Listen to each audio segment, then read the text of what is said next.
Untuk putusan MK, saya kembalikan lagi ke MK. Kalau mau bertanya detail masalah klausul ini itu, tanya ke pakar hukum, tanya ke penggugatnya. Urusan capres, cawapres, itu urusannya para ketua umum, para pemilik partai, parpol, dan lain-lain ya. Loh, aku kurang ngerti keputusannya Pak Prabowo seperti apa. Ini bukan masalah menolak atau setuju. Saya nggak ngerti keputusannya Pak Prabowo seperti apa. Melihat ketua Mahkamah Konstitusi jadi punya peran besar dalam meloloskan gugatan yang akhirnya membuka peluang Gibran jadi calon wakil presiden. Para hakim aja heran, apalagi kita yang orang luar dan awam. Betapa malunya ketika hukum seperti diinjak-injak hanya untuk meloloskan seseorang yang merupakan anggota keluarga dari ketua mahkamah. Teriakan saya itu bukan tentang Jokowi, bukan tentang Gibran, tetapi tentang peringatan akan hancurnya sistem hukum kita kalau dipakai hanya untuk memenangkan seseorang. Apa masalah gugatan batas usia minimal itu? Keputusannya seperti diburu-buru dan dipaksa mendekati waktu pendaftaran Pilpres. Kenapa nggak dari kemarin saja, jauh sebelum pendaftaran? Atau misalnya nantilah sesudah Pilpres supaya tidak mengundang keributan. Mengenai putusan MK, silahkan ditanyakan ke Mahkamah Konstitusi. Jangan saya yang berkomentar. Silahkan juga pakar hukum yang menilainya. Saya tidak ingin memberikan pendapat atas putusan MK, nanti bisa disalah mengerti seolah-olah saya mencampuri kewenangan yudikatif. Pasangan capres dan cawapres itu ditentukan oleh partai politik atau gabungan partai politik. Jadi silahkan tanyakan saja ke partai politik. Itu wilayah parpol. Dan saya tegaskan, saya tidak mencampuri urusan penentuan capres atau cawapres. MK itu kan final and binding, maka kita hormati saja keputusan yang ada dari institusi resmi negara ini. Ya. Semua warga negara punya hak untuk ikut dalam proses demokrasi. Seru banget ngelihat armada banteng saling tanduk-menanduk. Lagi kenapa sih ini Opa Wowo nggak milih cawapres dari koalisinya? Malah ngemis-ngemis sama kader kompetitor. Masa nggak punya etika? Atau nggak punya kepercayaan diri? Apa nggak punya harga diri? Jangan-jangan nggak punya semuanya. Kan itu ada Hopipa Alehum Gambreng. Udah yang menang jadi cawapres. Aduh, ini mengadang sahwat kekuasaan ini bikin hilang akal sehat nih. Peraturan yang nggak ada berusaha diada-adain. Aduh, susah nih kalau ambisi ketemu ambisi itu jadi ngasal gitu. Yang satu ambisi mau jadi presiden, yang satu ambisi ngebangun dinasti. Awas aja kalau sampai buat nutupin kasus ya. Nih kasihan AHY nih, nggak tahu nih lebih sakit ditikung Caimin atau lebih sakit cawapres Prabowo Gibran. Saya melihat ada upaya yang sangat sistematis untuk menjerumuskan Presiden Jokowi yang sampai saat ini kami percaya tetap sebagai kader PDI Perjuangan, begitu juga Mas Gibran. Inilah kenapa PDI Perjuangan tetap ingin bagaimana keputusan MK itu ditindaklanjuti dalam bentuk perubahan undang-undang di dalam revisi yang ada. Urusan pendaftaran yang membolehkan berpengalaman atau saat ini menjadi kepala daerah, yang kebetulan Pak adalah Mas Gibran, yang kebetulan juga putra presiden, yang kebetulan Mahkamah Konstitusi adalah Ipar. Ini kan dianggap sangat tendensius, seolah-olah ini adalah rekayasa atau keinginan seorang figur Pak Jokowi sekarang yang menjadi presiden. Seolah-olah ini adalah mahkamah keluarga yang diintervensi oleh kepentingan Pak Jokowi yang sekedar ingin memasukkan Gibran sebagai calon presiden. Hal yang semacam itu kami percaya tidak akan terjadi dengan sosok seorang Jokowi, dan kami sangat berharap supaya itu tidak menjadi hal yang pembenaran. Sebaiknya Pak Jokowi tidak kali ini menunda dulu keinginan Mas Gibran untuk menjadi calon wakil presiden, dan kita yakin melalui jalan kepartean Mas Gibran pun juga akan menjadi tokoh nasional, entah itu calon wakil presiden maupun presiden di tahun 2009. Pertama kami mengucapkan syukur alhamdulillah atas hasil dari Mahkamah Konstitusi ini ya, yang membuktikan Mahkamah Konstitusi mampu bersikap independen ya, memutus dengan argumentasi yang lengkap, jelas dan detail ya. Kaum muda usia di bawah 40 atau pernah atau sedang menjabat sebagai kepala daerah melalui pemilihan umum bisa maju sebagai capres atau cawapres. Nah, soal apakah Pak Prabowo akan mengumumkan cawapresnya Mas Gibran, itu tentu belum diputus ya. Dan tapi saya melihat adanya masukan yang begitu banyak. Banyak sekali masukan agar Pak Gibran dijadikan cawapresnya Pak Prabowo. Kita daftar yang terakhir pun nggak ada masalah, yang jelas kita yang akan menjadi pemenang insya Allah. Pak Prabowo bergabung dengan anaknya Pak Jokowi, malah disyukuri oleh masyarakat. Kenapa? Karena Mas Gibran ini kan ternyata ada kelebihan sendiri ya. Tokoh muda, berpengaruh, ya, berprestasi dan lain sebagainya. Di Koalisi Indonesia Maju kan ada Golkar, ada PAN, ada Demokrat, ada partai-partai lain yang kira-kira masing-masing tuh punya jagonya lah. Dan Gibran ini bisa jadi titik temu. Pak Mas Gibran ini secara teoritis di atas kertas itu masih bisa kedua calon, bisa ke Prabowo, bisa juga ke Mas Ganjar. Walaupun peluang terbesarnya tentunya kepada Pak Prabowo. Karena Pak Prabowo yang sudah ngelamar, Mas Ganjar kan belum ngelamar kan, maka pasangan Prabowo Gibran yang akan menjadi calon dari Koalisi Indonesia Maju. Pemimpin memiliki keberanian, berani mengambil risiko, punya nyali, berani menghadapi tekanan negara-negara besar. Rakyat butuh pemimpin yang tidak banyak bicara, tetapi banyak kerja.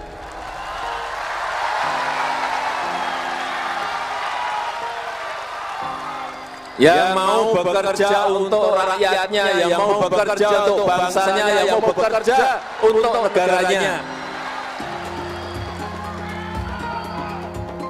Kita membutuhkan sekali lagi pemimpin yang punya nyali besar, karena tantangan yang kita hadapi semakin kompleks. Dan ingat, pemimpin kita, presiden kita ini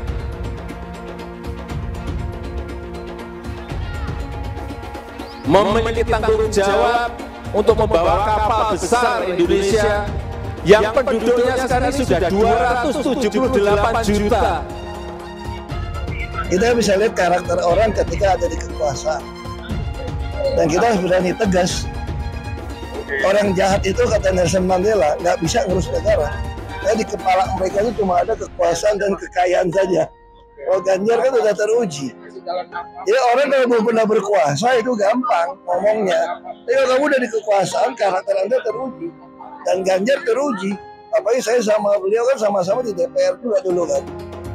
Jadi itu karakternya teruji, gitu. Keluarga juga teruji, saya kira itu penting.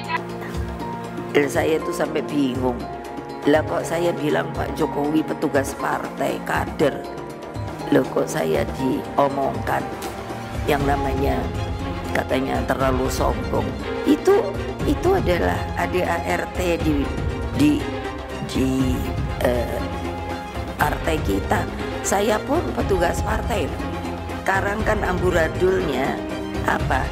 Ganti pemimpin dirubah dengan enaknya.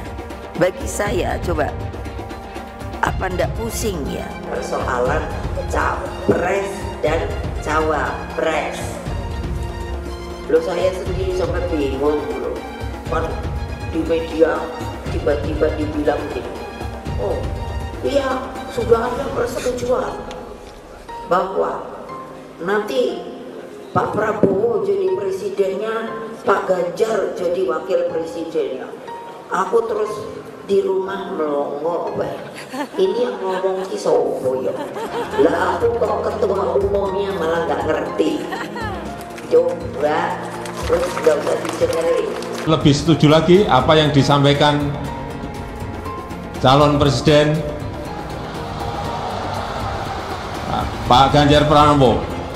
Tadi saya bisik-bisik ke beliau, Pak, nanti habis dilantik, besoknya langsung masuk ke daulatan pangan.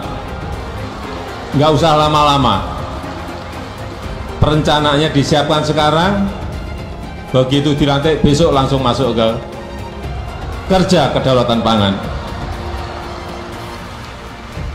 Sehingga swasembada pangan, ketahanan pangan, kedaulatan pangan itu betul-betul kita miliki.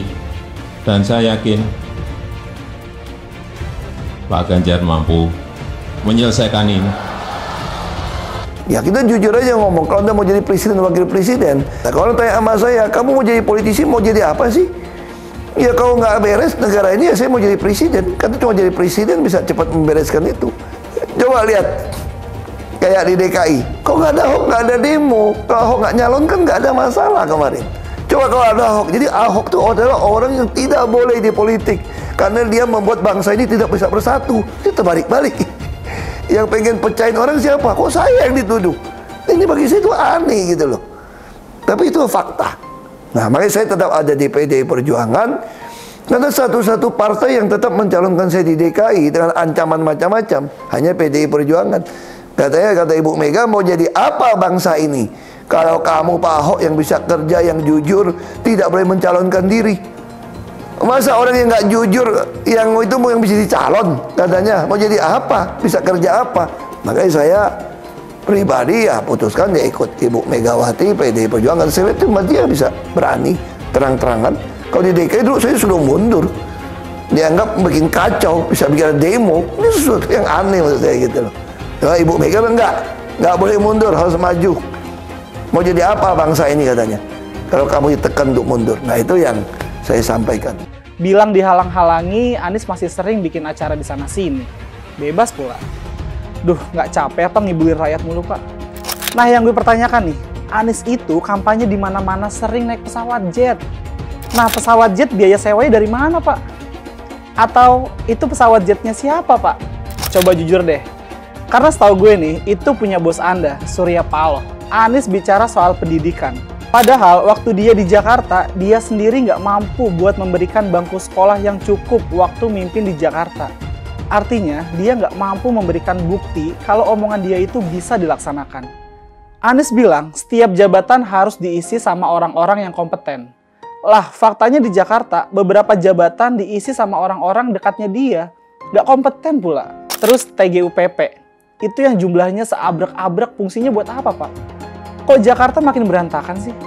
Sekali lagi, Anies nggak bisa membuktikan omongannya.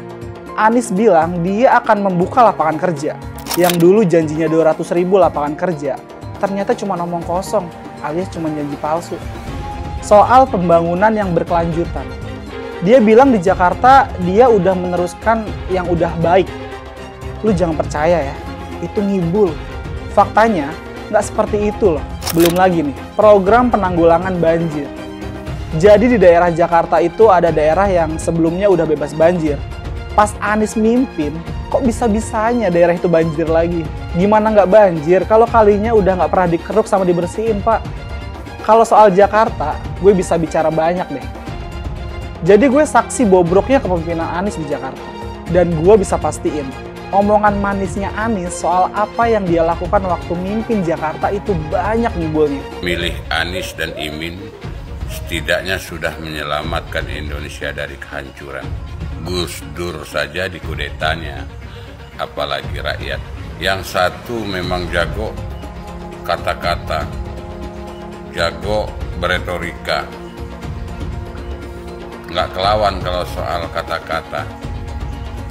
Di sisi lain, kita sama-sama melihat yang sudah ditulis pakai tangan dia sendiri, pakai hati dia sendiri, lagi dia ingkari, apalagi hanya mengandalkan kata-kata dan janji.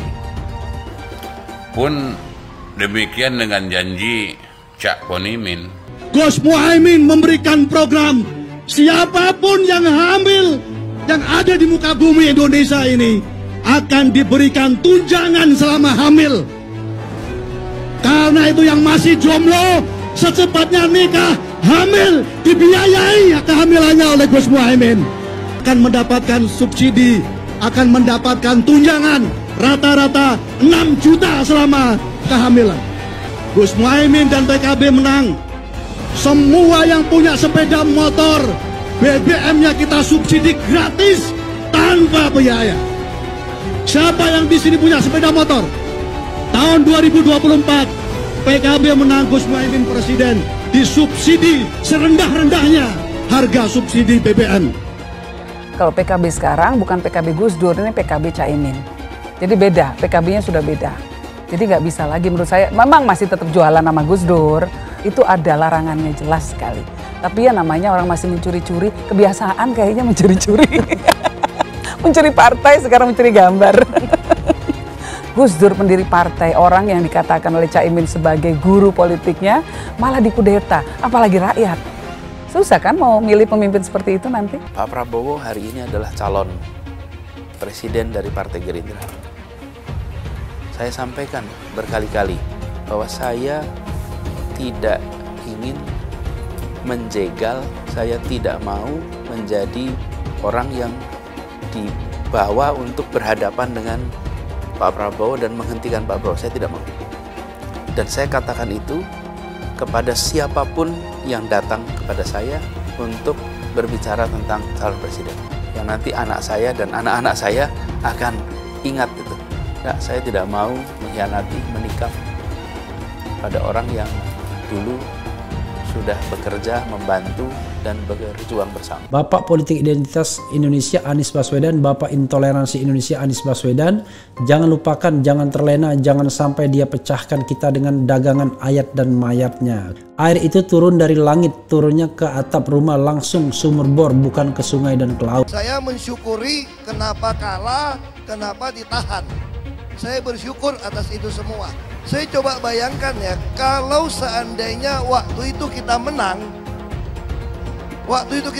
gitu ya, hari ini belum tentu kita bisa nikmati seperti ini. Kita bersyukur 5 tahun Tuhan izinkan kasih ke orang yang pintar ngomong untuk kerja. Coba kalau kita bayangkan gitu ya, kalau kemarin saya masih jadi gubernur, ini saya udah turun ini. Tapi yang pintar ngomong itu dikira orang hebat kan? Ini lebih berbahaya tahun 2024, langsung ketahuan karakternya. Langsung ketahuan itu. Di saya juga ada kutipan Pak di kamar saya Pak. Tulisannya, Jakarta telah mengambil keputusan yang fatal. Jangan hanya konsentrasi pada pembangunan benda-benda mati yang indah difoto dan bisa ditunjukkan dalam 5 tahun hasilnya. Kalau kita mau menilai sebuah janji, maka lihat janjinya atau lihat kenyataannya. Dulu janjinya apa ya? Dan ini aneh, betul-betul aneh. Ini bukan kampanye, tapi saya sampaikan sini. Di satu sisi menyiapkan jalur-jalur air untuk dikirim ke laut, di sisi lain di lautnya dipasang dengan pulau reklamasi. Tinggal tunggu waktu jadi rob, air balik. Dan ini melawan sunatullah. Kenapa? Air itu turun dari langit ke bumi, bukan ke laut. Harusnya dimasukkan ke dalam bumi, masukkan tanah. Di seluruh dunia air jatuh itu dimasukkan ke tanah, bukan dialirkan pakai gorong-gorong raksasa ke laut. Jakarta telah mengambil keputusan yang fatal. Bukan banjir, itu memang parkir air. Bukan banjir, itu memang parkir air. Masyarakat berkeliling dengan membawa toa untuk memberitahu semuanya, termasuk sirine. Ibon 82 miliar. Apa alat transportasi yang dimiliki oleh hampir setiap orang? Alat transportasi yang dimiliki semua orang adalah kaki. Kalau seandainya orang Jakarta percaya Pak Anies jadi gubernur pun, saya berani jamin kok dia akan lakukan normalisasi yang sama seperti saya lakukan kok. Nggak usah bohong lah. Ketika air sampai di muara, maka siap untuk dipompa ke laut. Pancasila Soekarno, ketuhanan ada di pantai. Anak Tuhan dari mana? Kalau Yesus anak Tuhan, bidangnya siapa? Besok di seluruh wilayah Indonesia kami katakan damai. Iblis hanya menggoda orang yang beriman. Makanya jarang-jarang orang kafir kerasukan setan. Yang kerasukan setan itu orang baik-baik. Jarang, saya belum pernah nengok Cina kerasukan setan. Pernah tak Ahok itu kerasukan setan? Enggak, setannya juga. Karena sesama setan dilarang saling menggoda. Karena di salib itu ada jin kafir. Karena di salib itu ada jin kafir. Haleluya. Kepalanya ke kiri apa ke kanan? Kepalanya ke kiri apa ke kanan? Tetap percaya salib itu lambang mulia, bukan jin. Kok ketawa? Aku nggak nyindir siapa-siapa loh. Saya nggak pernah mundur untuk kebenaran, keadilan, kejujuran, dan peri kemanusiaan. Gue nggak pernah mundur. Dan gue nggak pernah takut juga sama lu. Siapapun yang rasis, gue akan hadapin. Karena rasis itu tidak berperi kemanusiaan. Sama saya ditanya dulu kan, kamu nyesel nggak statement kamu di Pulau Seribu sehingga masih masuk penjara? Tidak pernah nyesel, karena saya mengatakan kebenaran. Anies merupakan antitesis daripada Pak Jokowi. Antitesis artinya bertolak belakang dengan Jokowi. Anies sudah menyatakan tidak akan melanjutkan semua program dari Pak Jokowi. Jadi semua pembangunan yang dilakukan oleh Pak Jokowi akan dihentikan oleh Anies jika Anies menjadi presiden. Lagi pula Anies didukung oleh khilafah dan pendukung Anies adalah ormas seperti FPI dan HTI. Apa kita mau FPI dan HTI kembali di Indonesia jika Anies memimpin? Anies juga dikenal sebagai bapak politik identitas yang menghalalkan segala cara untuk menggapai kekuasaannya, termasuk menggunakan politik identitas berbasis agama. Lihatlah di kasus Ahok waktu itu. Kita sudah bisa melihat hasil kerja Anies selama 5 tahun di Jakarta. Tidak ada satupun janji yang dipenuhi dan tidak ada kinerja yang bisa dibanggakan. Dari DP 0%, OKOC, kelebihan bayar, Formula E, banjir, sumber resapan, jalan rusak, dan gonta-ganti nama jalan. Lihatlah rekam jejak Anies selama 5 tahun. Bayangkan Indonesia ke depan jika dipimpin oleh Anies. Dan bayangkan jika Anies menang. HTI dan FPI, ormas khilafah yang dibubarkan itu akan dikembalikan oleh Anies. Apakah kita mau Pancasila diganti jadi khilafah? Perkataan Ahok sudah terbukti dan Jakarta sudah menjadi korban. Jangan biarkan Indonesia menjadi korban kibulan Anies Baswedan. Umat minoritas, terutama kaum Tionghoa, tidak akan memilih Anies Baswedan.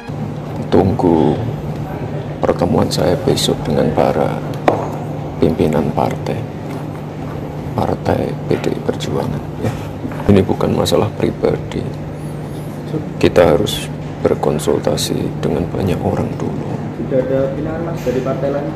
Coba di Jawa Tengah ada siapa aja yang di bawah 40? Mas Gibran. Enggak, selain saya. Mas Diko. Siapa lagi? Jawa Timur banyak. Pak Emil Dardak. Terus ada Mas Arifin Trenggalek, Mas Dito, Wali Kota Medan, Kediri, Wali Kota Medan, Wali Kota Bukit Tinggi, Mas siapa? Herman, siapa lagi, banyak banget ya. Tapi tanggapan pribadi Mas Gibran sendiri dengan adanya putusan kemarin itu menguntungkan kaum muda atau seperti apa Mas?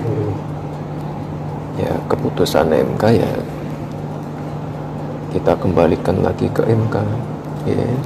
Untuk putusan MK saya kembalikan lagi ke MK. Kalau mau bertanya detail masalah klausul ini itu tanya ke pakar hukum, tanya ke penggugatnya. Urusan capres, cawapres itu urusannya para ketua umum, para pemilik partai, parpol dan lain-lain ya. Ya tunggu nanti Mbak keputusannya seperti apa, dari MK seperti apa, Pak Prabowo seperti apa, Pak Ganjar seperti apa, ditunggu ya. Ojo kabeh ngebiuk ning aku. Berarti Mas Gibran memang tidak punya ambisi untuk jadi cawapres kan? Ya aku wonge ra gagasan Mas. Nek menawa aku ambisi aku mesti tak tunggone ning Jakarta tuh. Tak tongkrong ya. Kan ora kene aktivitas biasa. Sing ngoyak-ngoyak wong demo. Iya, malah kene ngoyak sing demo coba. Balik lah. Berarti dengan itu penangannya Pak Prabowo ditolak ya Mas? Loh, aku ora ngerti keputusannya Pak Prabowo seperti apa. Ini bukan masalah menolak atau setuju. Saya nggak ngerti keputusannya Pak Prabowo seperti apa. Ditunggu aja tuh Mas beritanya. Saya kan nggak tahu. Belum tahu. Ditunggu aja ya. Kalau ini Mas, kan tadi Mas Wali menyebut nggak punya ambisi untuk menjadi cawapres atau apapun itu. Loh, saya kan tidak pernah mengajukan diri, saya tidak pernah mendorong diri saya kan pasif terus. Ya. Berarti tidak menyayangkan hasil putusan MK. Nah, putusan MK ya kita hormati dong, ya. nggak gelo gitu loh maksudnya. Loh gelo nopo? Nek gelo aku nangis. Awik kok. Hah? Kita hormati keputusan MK ya. Nanti urusan-urusan klausul apa dan lainnya tanya ke MK, tanya ke pakar hukum, tanya ke penggugatnya. Buat sekali-sekali penggugatnya ya diwawancara gitu loh ya. Ojo aku terus. Lah aku ngopo to saja nih. Ada anggapan ini Mas, Gerindra di berbagai daerah yang mengusulkan Mas Gibran itu ada semacam mobilisasi yang terstruktur gitu. Ya tanya Gerindra tuh. Tapi kalau dari Mas Gibran menanggapi itu gimana? Ya, tanya Gerindra, saya nggak tahu. Tanya Gerindra ya. Tahu mengenai hal itu? Tidak tahu, tanya Gerindra. Pokoknya urusannya PKB, urusannya Golkar, buat takon ke PKB. Ya nggak tahu jawabannya, karena memang tidak tahu. Kalau yang Pak Hasto kemarin itu chat langsung atau undangan atau seperti apa? Maksud saya kan pasti komunikasi terus dengan pimpinan-pimpinan. Dipanggil ya saya pasti langsung berangkat ya. Besok ragu. Apakah termasuk juga usulan dari DPC yang jadi cawapres itu sudah disampaikan ke Pak Hasto? Ya nanti kami laporkan semua update pasti kami laporkan ke pimpinan ya. Saya tidak pernah tidak melaporkan, terutama hal-hal yang penting-penting ini mungkin orang tak lapor. Dulu Anies bisa menang karena menggunakan agama dan etnis. Isu agama, ras, dan antar golongan dinikmati oleh relawan Anies. Saat itu Anies didukung oleh FPI, HTI, dan pengasong khilafah lainnya. Pada akhirnya Ahok harus kalah, namun kekalahan dia adalah kekalahan yang membuka mata rakyat Indonesia bahwa masih ada orang-orang yang menang dengan cara menggunakan politisasi agama atau politik identitas berbasis agama. Ternyata banyak sekali orang yang dengan mudah terhasut lewat jalan-jalan seperti itu. Relawan Anies terutama dari FPI, HTI, PA212 seperti Bahar Smith dan Rizik Syihab selalu menghujat Cina, etnis Cina. Tapi saat ini negara Cina sudah menjadi nomor 1 di dunia. Saya bangga sebagai Cina. Etnis Tionghoa dicap sebagai pemberontak, sedangkan etnis Arab dianggap sebagai Tuhan atau tuan dari pribumi. Etnis Arab dipuja-puja dan dianggap sebagai dewa. Lihat saja Rizik Syihab dan Bahar Smith dipuja-puja, padahal mereka mengujar kebencian. Pengasong khilafah seperti Rizik Syihab, Bahar Smith, dan teman-teman, mereka hanya buat gaduh di Indonesia. Sedangkan negara yang mereka sanjung-sanjung itu, Arab Yaman, masih belum maju dan masih terbelakang. Saya percaya Indonesia dengan mayoritas pribumi juga akan menjadi negara maju. Seharusnya Arab Yaman belajar dari negeri Cina. Seperti kata kitab suci, belajarlah sampai ke negeri Cina. Anies dan juga pendukung Anies seperti Rizik Syihab, Bahar Smith, dan kelompok-kelompok HTI dan FPI harus belajar ke negeri Cina supaya tidak lagi melakukan kelebihan bayar. Yang jelas saya memilih pribumi, bukan yang dari Yaman. Ganjar jelas pribumi, nasionalis, dan pasti akan melanjutkan visi dan misi dari Pak Jokowi. Suara Ahok merepresentasi warga minoritas, dan etnis Tionghoa mendukung Ganjar Pranowo. Ahok pasti akan mendukung Ganjar, karena Ahok anti radikalisme. Ahok yang jelas tidak akan mendukung Anies Baswedan, karena Anies Baswedan didukung oleh kelompok khilafah, HTI, dan FPI. Ormas terlarang itu. Anies merupakan antitesis daripada Pak Jokowi dan diragukan kenasionalisannya, apalagi pribumiannya. Antitesis artinya bertolak belakang dengan Jokowi. Anies sudah menyatakan tidak akan melanjutkan semua program dari Pak Jokowi. Jadi semua pembangunan yang dilakukan oleh Pak Jokowi akan dihentikan oleh Anies jika Anies menjadi presiden. Lagi pula Anies didukung oleh khilafah dan pendukung Anies adalah ormas seperti FPI dan HTI. Apa kita mau FPI dan HTI kembali di Indonesia jika Anies memimpin? Anies juga dikenal sebagai bapak politik identitas yang menghalalkan segala cara untuk menggapai kekuasaannya, termasuk menggunakan politik identitas berbasis agama. Lihatlah di kasus Ahok tadi itu. Kita sudah bisa melihat hasil kerja Anies selama 5 tahun di Jakarta.